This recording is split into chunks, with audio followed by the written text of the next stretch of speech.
नमस्कार दोस्तों। आज अपन बात करेंगे एसी सिस्टम के बारे में। एसी सिस्टम क्या होता है, वो काम कैसे करता है, उसमें कौन कौन से कंपोनेंट यूज होते हैं और हर एक कंपोनेंट की वर्किंग के बारे में हम समझेंगे। ठीक है, तो एयर एसी सिस्टम के बारे में आपको बता दूं। एसी का फुल फॉर्म होता है air condition system. Air condition system वो होता है जो पैसेंजर कंपार्टमेंट में आपको कंफर्ट फील करवाता है, उसे अपन एसी सिस्टम बोलते हैं। इसमें जो जो कंपोनेंट यूज होते हैं उसके बारे में डिस्कस करूंगा मैं, और उसकी वर्किंग क्या है वो बताऊंगा आपको। तो सबसे पहले मैं बात करूंगा एयर कंप्रेसर के बारे में। कंप्रेसर क्या करता है, इंजन से ड्रैग लेता है और रेफ्रिजरेंट को कंप्रेस करने का काम करता है। ठीक है, तो अपन सबसे पहले कंप्रेसर के बारे में समझते हैं। कंप्रेसर क्या होता है, जब आप इंजन स्टार्ट करते हैं तो कंप्रेसर आपका चालू हो जाता है। कंप्रेसर जो है ड्रैग तो करता है, लेकिन उसका जो क्लच है ना वो एंगेज नहीं होता उस समय पे। ठीक है, और जब तक ये क्लच आपका एंगेज नहीं होगा, जब तक आपका जो रेफ्रिजरेंट है उसको कंप्रेस नहीं करेगा। तो उसके लिए ईसीएम क्या करता है, ECM pressure valve evaporator temperature sensor से, जैसे जब आप एसी का स्विच ऑन करते हो तो ईसीएम क्या होता है, जो भी उसकी एसी की कंट्रोल यूनिट है जो उसको कंट्रोल कर रहा है, वो क्या करता है, evaporator temperature sensor pressure sensor से प्रेशर वाल्व से सिग्नल लेके और कंप्रेसर के क्लच को एंगेज करता है। जैसे ही आपका कंप्रेसर का क्लच एंगेज होता है तो उसके अंदर एक पिस्टन रहता है, वो एयर को कंप्रेस करता है। जैसे आपकी एयर कंप्रेस करती है तो क्या होता है कि लो प्रेशर और लो टेम्परेचर जो आपका गैस है उसको high pressure high temperature gas में बदल देता है, उसको कंप्रेस करके उसका प्रेशर और टेम्परेचर बढ़ा देता है। ये होता है आपका कंप्रेसर का काम। ठीक है, इसमें जो गैस यूज होती है वो R134a गैस यूज होती है। ठीक है, तो सबसे पहले अपन कंप्रेसर के बारे में अपन देखा। उसके बाद दूसरा आता है कंडेंसर। ये जो रेफ्रिजरेंट है कंप्रेसर ने कंप्रेस करके कंडेंसर को दे दिया। कंडेंसर क्या करता है, यहाँ पे कंडेंसेशन होता है, और साथ में ईसीएम जब आपके क्लच को एंगेज करता है उसी समय ये फैन भी चालू कर देता है। ठीक है, तो ये जो कंप्रेसर ने अपनी जो गैस है उसको कंप्रेस करके कंडेंसर में दे दिया। कंडेंसर में क्या होता है, कंडेंसेशन होता है। कंडेंसेशन इन द सेंस वो क्या होता है कि जो हाई प्रेशर हाई टेम्परेचर की जो गैस है उसको गैस से लिक्विड फॉर्म में बदलता है। ठीक है, उसका जो कंडेंसर में जो प्रेशर होता है वो प्रेशर तो सेम रहता है। ठीक है, ओनली जैसे सपोज हमें 20 बार है तो यहाँ पे 19 बार हो जाएगा। ठीक है, और उसका जो टेम्परेचर है उसको कम कर देता है। मतलब कहने की बात, अगर यहाँ पे 110 डिग्री टेम्परेचर है तो यहाँ पे 60 डिग्री टेम्परेचर कर देगा वो। ठीक है, उसके बाद कंडेंसर में क्या होता है, जो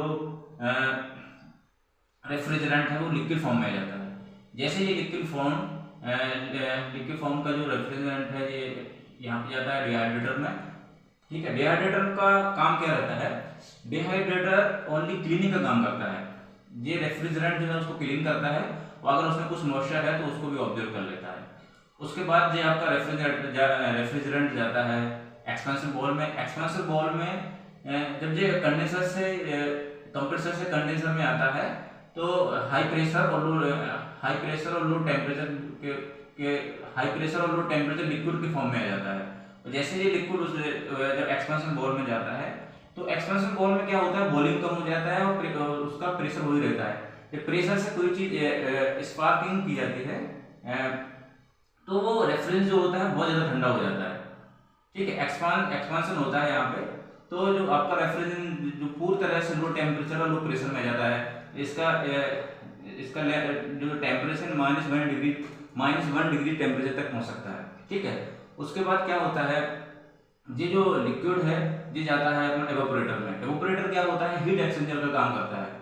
हीट एक्सचेंजर से समझिए अपन, तो जो हीट को एक्सचेंज करे, मतलब जैसे आपकी एयर में यहाँ से जैसे ही आपका ब्लोवर चालू होता है तो यहाँ से जो ब्लोवर क्या होता है बाहर की एयर को सक करके और इसके बीच में से गुजारता है। जैसे इसके बीच में से वो गुजारेगा तो कंडेंसर, इसमें दो कॉइल होती हैं, एक कूलिंग कॉइल और एक हीटिंग कॉइल। हीटिंग कॉइल जो है वो उसमें गर्म कूलेंट भरा हुआ रहता है, और कूलिंग कॉइल में ये आपका रेफ्रिजरेंट रहता है। जब आपका फ्लैप आप कूलिंग के उसमें रखोगे तो क्या होगा, जो आपका जो ब्लोवर का जो फ्लैप है वो कूलिंग कॉइल से जो ब्लोअर जो है ना कूलिंग कॉइल से आपकी एयर गुजारेगा। तो जैसे ही कूलिंग कॉइल से आपकी ये गर्म गर्म हवा आएगी तो जो हीट एक्सचेंजर क्या करेगा, उसकी जो एयर में जो हीट है उसको ऑब्जर्व कर लेगा और अपनी ठंडी उसको हवा को ठंडा कर देगा और आपके पैसेंजर कंपार्टमेंट में जाने देगा, जिससे आपको पैसेंजर कंपार्टमेंट में कूलिंग इफेक्ट आएगा।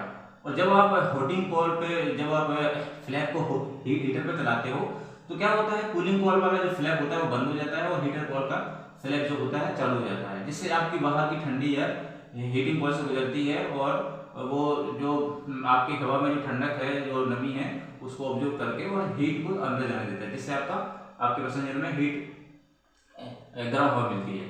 ये होता है आपका एवापोरेटर का काम। उसके बाद क्या होता है, ये जो टेम्परेचर है इसका बहुत कम हो जाता है। जैसे फिर से जैसे जैसे ये गैस गर्म होती जाएगी, जैसे कूलिंग कॉइल की बात करें, जैसे जैसे ये एयर गर्म होती जाएगी वैसी वैसी कंप्रेसर से कंप्रेस करता रहेगा और वो ये साइकिल कंटिन्यू आपकी चलती रहेगी। ठीक है, अगर आपका एसी सिस्टम काम नहीं करता है तो उसके क्या क्या रीजन हो सकते हैं उसके बारे में मैं बताऊंगा।